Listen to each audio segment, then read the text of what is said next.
샬롬, 반갑습니다. 21세기 예레미야입니다. 제가 일전에 2PM의 준호 씨가 그리스도인으로서 이제 목탁을 집에서 치는 것에 대해서 잠깐 언급을 드렸던 기억이 납니다.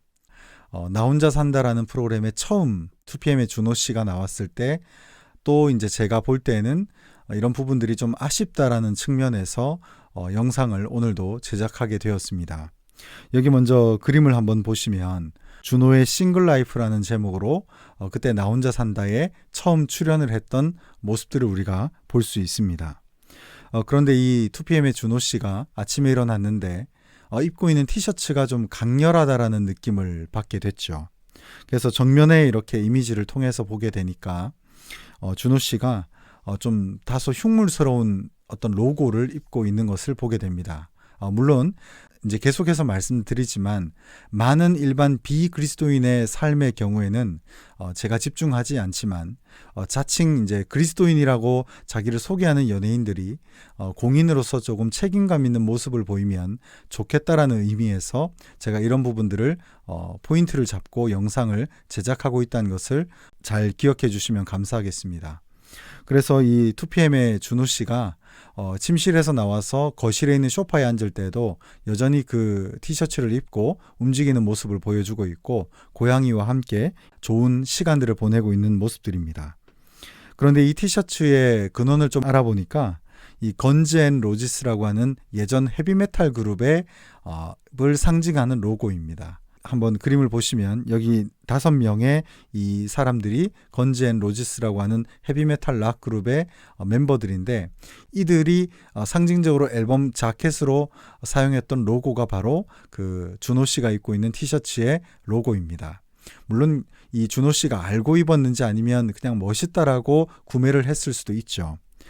그런데 제가 여기서 이제 왜 이 부분을 짚고 넘어가냐면 여기 이제 이 건즈 앤 로지스의 로고를 보게 되면 그냥 딱 볼 때는 헤비메탈 그룹을 하는 락커들의 얼굴이 해골로 보여주고 있고 물론 이런 부분도 좀 흉물스럽긴 하지만 그래도 봐줄만 하다라고 판단할 수가 있습니다. 그런데 제가 바포멧이라고 하는 그 악마를 상징하는 짐승의 얼굴을 한번 보여드리도록 하겠습니다. 자, 이것이 바포멧의 머리인데요. 이 바포멧의 머리와 이것을 상징하는 방식의 많은 락 그룹의 이미지들을 많이 볼 수 있습니다. 그래서 이 바포멧을 상징하고 이 헤비메탈 락이라고 하는 장르 자체가 어떤 서정적인 음악을 하는 것이 전혀 아니기 때문에 참 우리 믿는 자들로서 이런 가수들의 음악과 노래를 좀 경계심 있게 바라봐야 되겠다라는 생각을 하게 됩니다. 그리고 이런 음악이나 락 장르뿐만 아니라 또 한번 보시면 스타벅스도 이런 논란에 빠진 적이 있습니다. 그런데 이제 우리가 참 궁금한 게 왜 스타벅스가 참 요즘 인기가 있지만 왜 스타벅스에 있는 저 여신이 사이렌이라고 하는 참 무서운 신화 이야기를 가지고 있는 저 여신이거든요. 바다에 사는 여신으로서 소리를 통해서 그 어부들을 현혹을 한 다음에 물가로 데려오게 해서 잡아먹는 그런 신화를 가리키고 있는데 많은 분들이 아시다시피 논란은 있습니다. 정확하진 않지만 그 사이렌이라고 하는 그 여신의 스타벅스 로고를 뒤집어 버리면 그 바포멧의 머리를 상징하고 있는 것 같은 문양을 보여주고 있다는 것입니다. 그래서 이런 부분들이 참 우리가 조심스럽게 바라봐야 되며 우리 믿는 그리스도인 특히 연예인들도 이런 부분들에 대해서 참 조심스럽게 참 면밀하게 돌아봐야 되겠다라는 생각을 하게 됩니다.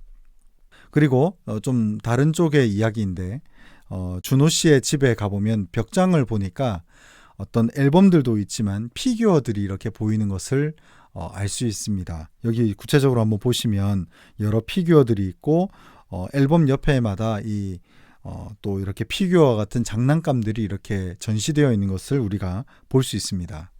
그런데 제가 예전에 그 김해에 있는 그 가야 박물관이라고 하는 곳에 갔는데 이 피규어를 우리가 좋아하는 것과 수집하는 것과 관련해서 좀 많은 생각을 하게 된 계기가 있었습니다. 그게 뭐냐면 옛날 가야 시대 때도 이런 불상들이 있었는데 제가 생각할 때는 법당에 있는 큰 불상만 불교에서 만든 우상이라고 볼 수 있는데 이 가야 시대 때 제가 보니까 손가락 2마디 정도 되는 불상들이 너무 많이 있는 거예요.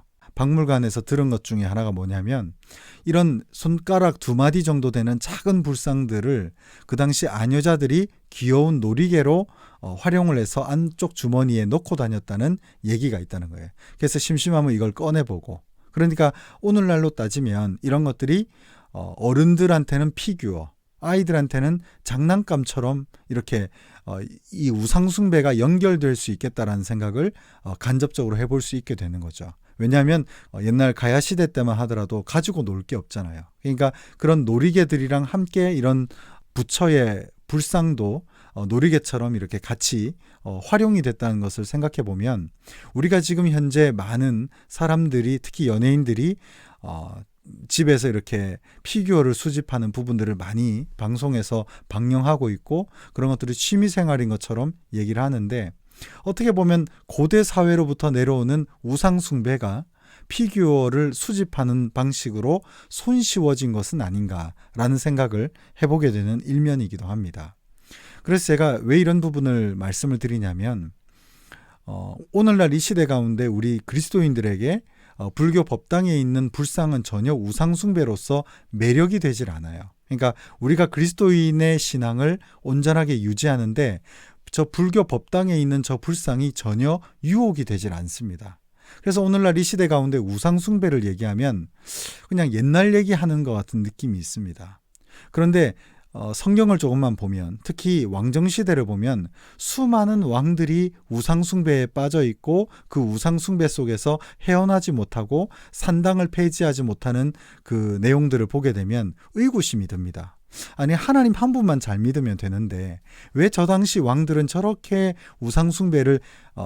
우상숭배에서 자유하지 못할까라는 것을 생각해 보면 오늘날 이 시대 가운데 이 우상숭배가 현대인들에게 사라진 것이 아니라 취미생활이라고 하는 방식으로 지금 침투해 있는 것은 아닌가라는 근본적인 질문을 한번 던져보게 됩니다. 그래서 2PM의 준호 씨가 문제가 있다는 것이 아니라 이 준호 씨의 삶을 통해서 우리의 삶 가운데도 혹 우리도 모르는 사이에 침투해 있는 우상숭배가 있는 것은 아닌가를 생각해 볼 수 있는 그런 시간이 될 수 있었으면 좋겠습니다. 자, 오늘 영상은 여기까지 하겠습니다. 시청해 주셔서 감사합니다.